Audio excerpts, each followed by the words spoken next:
Hey folks, today we're working on a 2016 Mercedes-Benz C300 2-liter engine.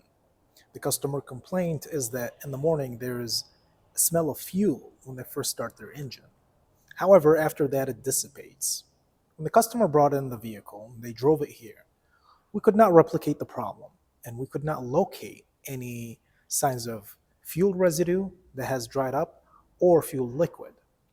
However, after keeping the vehicle overnight and removing some of the covers on the engine and the fuel pump itself, I was able to actually catch the leak as it was happening.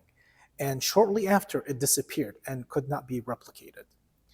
I'm going to show you what to look for if you're having this issue with your vehicle. To start inspecting your fuel system, first thing you want to do is remove the plastic engine cover. And then this high pressure fuel pump shield sits back there. You want to remove this. Now that everything is exposed, the first thing you want to do, this is your fuel rail. Under it sits 4 fuel injectors. You want to check each one of those for possible seepage. And then we also have this fuel line that attaches between the fuel rail and the high pressure fuel pump through these compression fittings. These could also be failing. Check them for seepage. Also check to make sure that your high pressure fuel pump is flush against the engine head and it's not warped, because if it is, it could also seep at that point.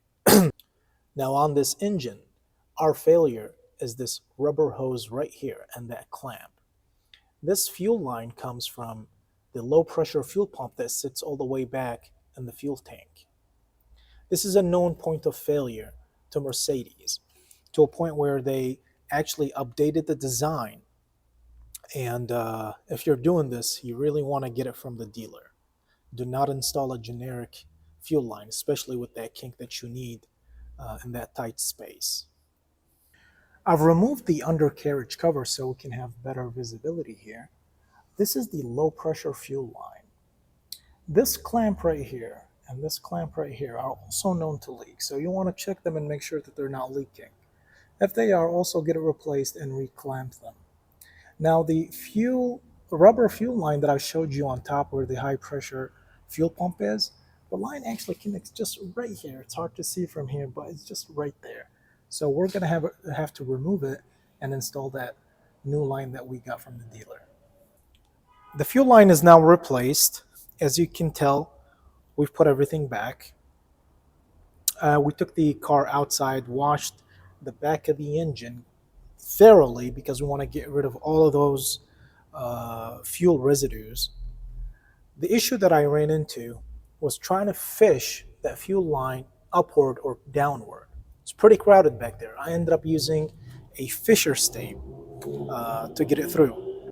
If on your car you end up needing to replace the high pressure fuel pump, there are a couple of things you have to observe. First, this is a clockwise rotating engine. You want to put the engine in, basically first cylinder, put it in top dead center before you remove the fuel pump and before you install the new one. Or basically just find the lowest spot on the camshaft.